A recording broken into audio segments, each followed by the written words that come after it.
சாவி பாக்கெட்ல தான் மச்சான். வண்டி ஃப்ரண்ட் பிரேக் லூஸ் ஆகுது, வேகமா போகுது. பேக் பிரேக்கும் பிடிக்காரா, டயர் தெரிஞ்சிச்சு, ஜாலி ஏறி விட்டுரு போகுது. ஆயில் வேற லீக் ஆகுது, செயின் வேற காரகாரம் இருந்து. மச்சான் டேய் ஆறு நடிகாரா, வாயில கீக்கிங்க கத்திக்கோ. சரி ஸ்டேரிங் ஒரு பக்கம் இருக்குது. நான் பார்த்தேன் மச்சான். கேட்டா வண்டி எடுத்துமா எங்க மச்சான் போற? மெக்கானிக் ஷெட் தான் மச்சான் போகிறேன். ஏன்? அதான் வண்டியில் இவ்வளோ ப்ராப்ளம் சொல்லல, வண்டி மெக்கானிக் ஷெட்டில் விட்டேன், நான் பஸ்ஸில் போய்க்கிறேன்டா. டேய் உனக்கு எதிராக சிரமமா? வண்டி நான் ஷெட்ல விட்டுறேன், நீ பஸ்ல போய்க்கோ. வண்டி வாங்க மச்சான் வண்டி சாவி குறா. டேய் வண்டியில பிரேக்.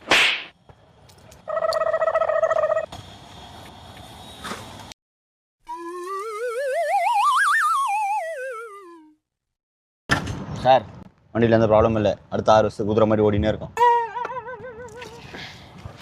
சார் மச்சான் 1000 ரூபாடா.